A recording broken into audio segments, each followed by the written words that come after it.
Who's next for Pereira? You're next. You already know the deal. These are UFC fights that the UFC should make next after UFC 320. It was a really good card. There were some really good fighters. Let's go. Starting with Lil Ank the Tank versus Azamat Murzakanov. I just want to see Ankalaev get slept again. No. This one's a little bit tricky. Obviously, Murzakanov has a fight coming up against Alexander Rakic. I'm pretty confident he's going to win that one, but you never know. But I think he's going to win that one. If he does win that one, I think that's a good fight to make next.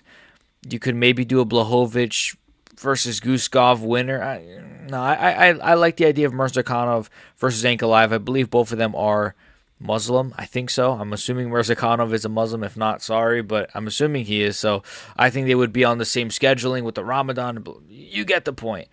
So yeah, what a downfall, man.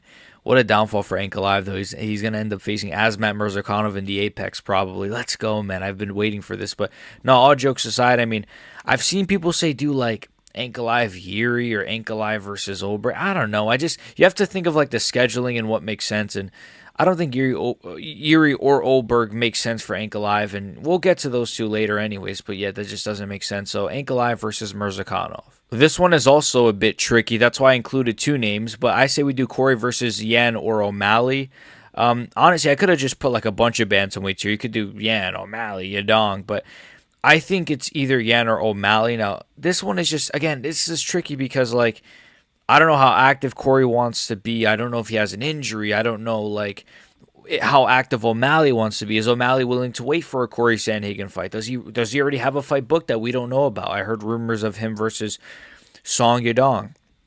If he loses to Song Yadong, you could still maybe do this fight anyway. So that's why, it's still worthy of including him. And then if Yan loses to Merab, you could still do the Yan Corey rematch. So it's a bit tricky. Bantamweight's a little bit trickier right now because it's a little bit of a mess. I can't lie. Like, realistically, we're looking at Yan versus Merab next.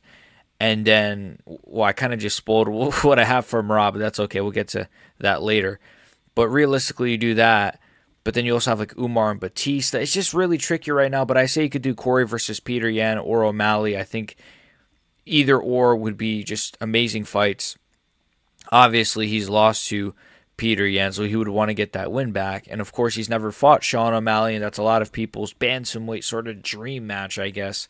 So I love that fight. I'm not even trying to clown on people who want that fight. I want that fight, so I included it. I think that's a tremendous, tremendous, tremendous fight. So Corey versus Yan or O'Malley, but it's a little bit tricky at bantamweight. It's a little bit tricky. Next, you got the winner of the Josh Emmett fight, Yusuf Zalal. He's got to face Yair, in my opinion. Featherweight's got a lot of openings right now. Like Movsar Evloev has nothing booked up. He probably won't have anything booked up, I think, for a while because it's not looking like he's going to fight anytime soon. And obviously, when does Ramadan start? Like February or March or something? Like, you know how these guys work. So I don't think we're going to see Evloev back for a while. And I don't think people are going to want to wait around. I don't think Zalal is going to want to wait around. I don't know what Yair's even doing either, but I'm assuming Yair's not badly injured. I'm assuming he's just hiding from ice. I don't know. You could do maybe a Zalal Diego Lopez, but I don't mind the idea of Diego sort of sitting out, maybe getting a rematch after a Lerone Murphy. It's such a... this division, man. This division kind of makes my head hurt because it's like you have guys like Evloev who are like good. He's a good fighter, but he's just... It's like it's like lightweight, where it's just like you have guys that are really good that should be active because they're top contenders, but they're just not active. We haven't seen Evloev in, I think, a year plus, right? Or almost a year at least. It's been a while. Arnold Allen, I think he's still injured. He might be back to training. But yeah, Zalal versus Yair.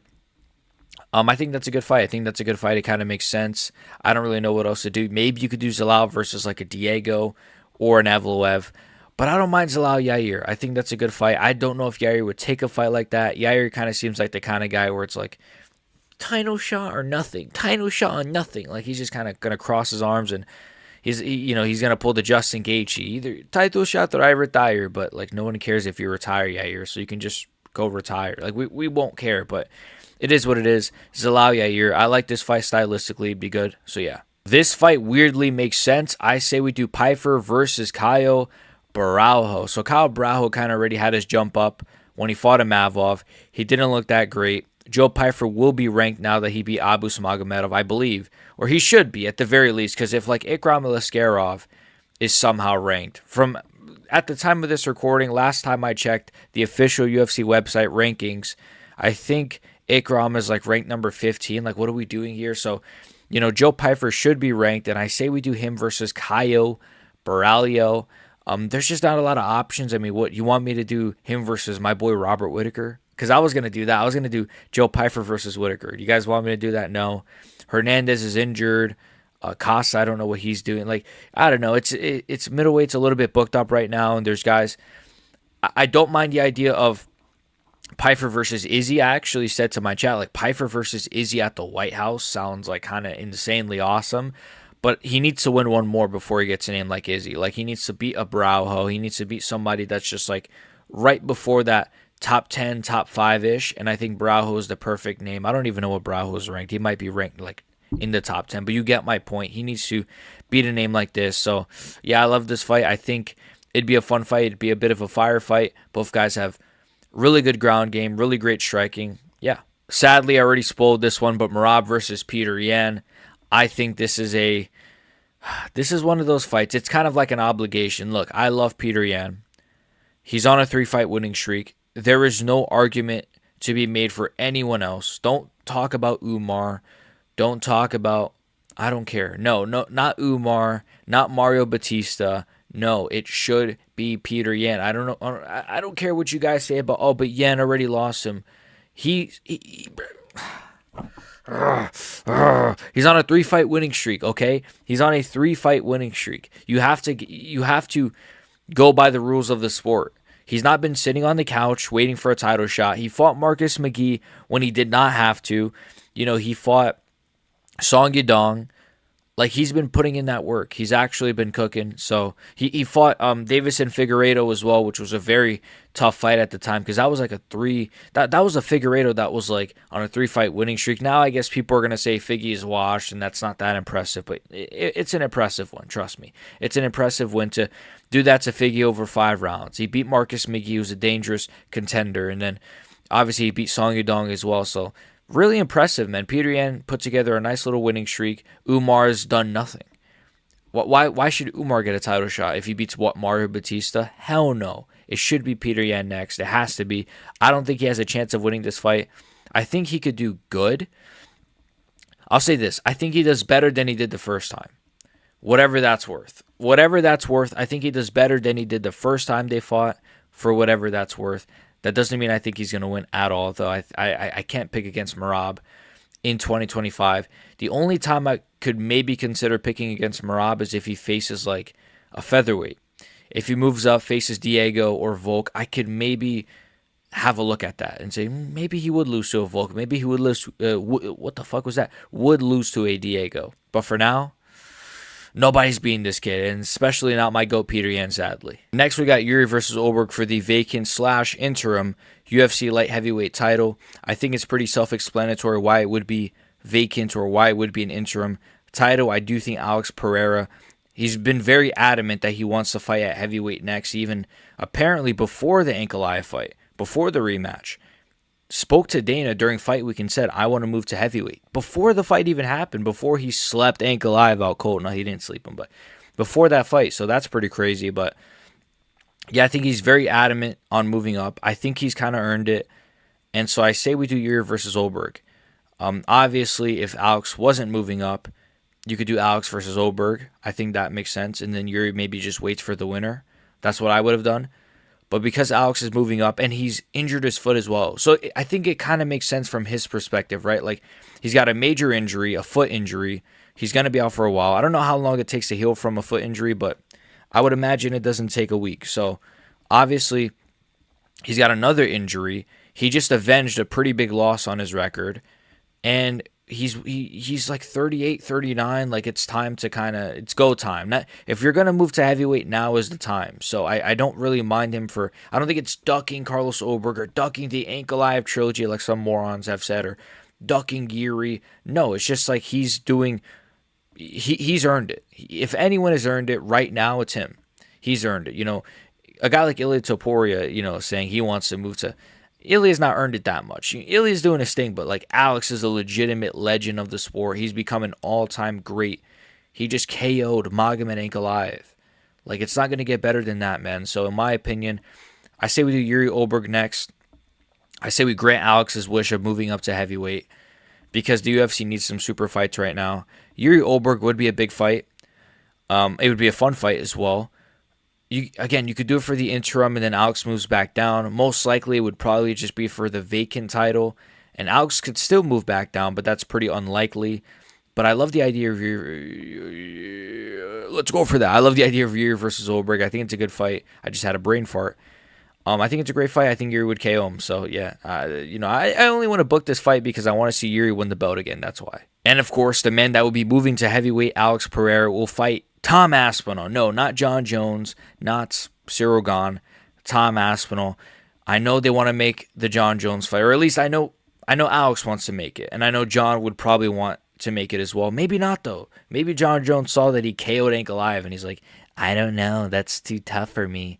But no, Alex versus Tom, that's the fight to make, and I think you could make that as the main event of the White House card. I don't think that's insane to say. I know neither guy is American, but America is like, who gives a fuck? America has like Mexicans. It's like, who cares? You know, I'm in America. Like, come on. So who cares about that, right? So, Alex versus Tom, main event of the White House card. Perfect timing. You know, Tom Aspinall is probably going to absolutely dust Cyril Gane. And Alex Pereira, obviously, is nursing an injury. And he might want to bulk up a little bit as well. It gives the UFC time to figure out what to do with Yuri and Oberg. Just perfect. Perfect timing. Who knows? Maybe you could do it sooner before the White House card. I don't mind that either. But I think this is kind of that perfect White House main event. I really do think it is. So Alex Pereira versus Tom Aspinall. This is a fight that before UFC 320, I would say, damn, this is just clear cut. It's obvious who's going to win this one. But now, I don't know. I'm not even trying to joke here, do a bit. I really don't know. Like, this is going to sound crazy. Would I lean Alex Pereira if this fight were to get announced tomorrow? Would I consider picking Alex to win this? Because for him to do that to Ankalaev is like that's like literally dream stuff. That's like unheard. That's video game AI shit. I can't even believe it's real. Are we sure that's not AI? Alex Pereira went in there within a minute and KO'd his hardest test probably ever, except like Adesanya and like Yuri. He's fought some good people. Like, people try to say his resume is overrated. He's fought some good-ass names. And Ankalaev might have been at the top of that list of good names and stylistic nightmares. And he KO'd him. He avenged one of his only losses in the sport. Insane. So I do think that, you know, he beat Ankalaev. He's earned the right to fight Tom Aspinall at the White House. I think Tom Aspinall is going to destroy Cyril Gane. I think it's the fight to make. And I do think Alex Pereira has a great chance of beating Tom Aspinall. I don't think it's this insane thing. I really don't think it's this insane thing to pick Alex Pereira anymore. I don't think it's, what, you're going to say? You know what? I'm going to say this. If it was Alex versus John, I'm picking Alex Pereira. If it's Alex Pereira versus John Jones, I'm picking Shama. I'm sorry. That might sound insane. I am. I'm going to go with Alex Pereira. But against Tom, a bit tricky. We'll see how Tom does against Cyril Gane. He's going to destroy him. We know how he's going to do against Cyril Gane. So, yeah, overall, that's the video. And, yeah, I don't know what else to say. So, like and sub, I guess. And like, comment, share, sub. Become a member down below. And see you guys. And peace. Let me know what fights you guys want to see next. What would be your predictions for the fights I put in this video? And am I retarded? Actually, don't answer that one. Peace.